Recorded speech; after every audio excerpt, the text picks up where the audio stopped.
ফিলিস্তিনিদের পক্ষে গত কয়েক মাস ধরে বিক্ষোভ হচ্ছে যুক্তরাষ্ট্রের ক্যাম্পাসগুলোতে। শিক্ষার্থীরা ফিলিস্তিনিদের উপর নির্যাতন বন্ধের দাবি জানিয়ে আসছে, কিন্তু তাদের বিরুদ্ধে ব্যবস্থা নিয়েছে মার্কিন প্রশাসন। এমন পরিস্থিতির মধ্যেই এই ইস্যুতে নিজের কঠোর অবস্থানের কথা জানিয়েছেন সাবেক প্রেসিডেন্ট ডোনাল্ড ট্রাম্প। 2024 সালে মার্কিন প্রেসিডেন্ট নির্বাচনে প্রার্থী হওয়া ডোনাল্ড ট্রাম্প বলছেন, তিনি যদি জয়ী হতে পারেন তাহলে ক্যাম্পাসগুলোতে ফিলিস্তিনপন্থী বিক্ষোভকারীদের দমন করবেন।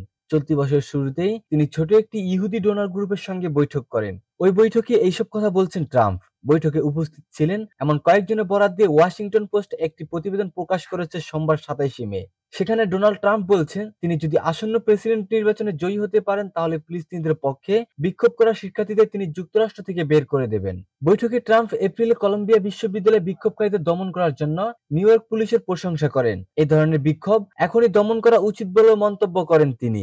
গাজায় ইসরায়েলি আগ্রাসন বন্ধে যুক্তরাষ্ট্রে গত কয়েক সপ্তাহ ধরেই বিক্ষোভ করে আসছে শিক্ষার্থীরা। এ সময় শিক্ষার্থীদের দমনে অভিযান চালায় পুলিশ। গ্রেপ্তার করা হয় 2000-এরও বেশি শিক্ষার্থীকে। একটি জরিপে দেখা গেছে 30 বছরের নিচে বয়সী অধিকাংশ মার্কিনই গাজা যুদ্ধের অবসান চান।